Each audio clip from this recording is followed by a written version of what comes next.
Good evening, South Florida. I'm CBS 4 meteorologist Lissette Gonzalez in weather control, and we are tracking the tropics. Hurricane Gert and a train of 3 tropical waves in the Atlantic. After all, it is the peak of the hurricane season. Thankfully, Hurricane Gert is not a threat to land, and it is moving away from the U.S. coast and Bermuda.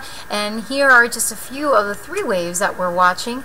Here's Hurricane Gert. 5 p.m. advisory. It has strengthened to a Category 2 hurricane with max sustained winds of 100 miles per hour. Racing to the northeast at 31 miles per hour, and forecast to continue moving to the northeast. Category 1 by tomorrow, and then an extra tropical cyclone as we get into Friday and Saturday as it moves into the cold waters of the northern Atlantic. And then we have these 3 waves with a medium potential of development according to the Hurricane Center over the next 5 days. Certainly going to keep a close eye on all this action. So this first area of low pressure, 800 miles east of the Lesser Antilles, has a 50% chance of developing over the next 5 days, and it'll likely continue to move westward across the Lesser Antilles and then possibly south of the Caribbean islands.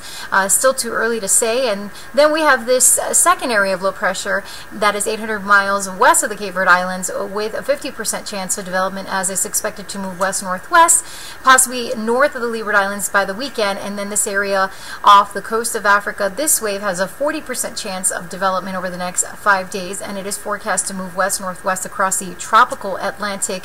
As we look at the computer models for the first low east of the Lesser Antilles, again by Friday it'll likely be across parts of the Leeward Islands and then likely continue westward south of the Caribbean islands hopefully, and then right now it's looking by Monday could be moving across parts of the Yucatan or south of there.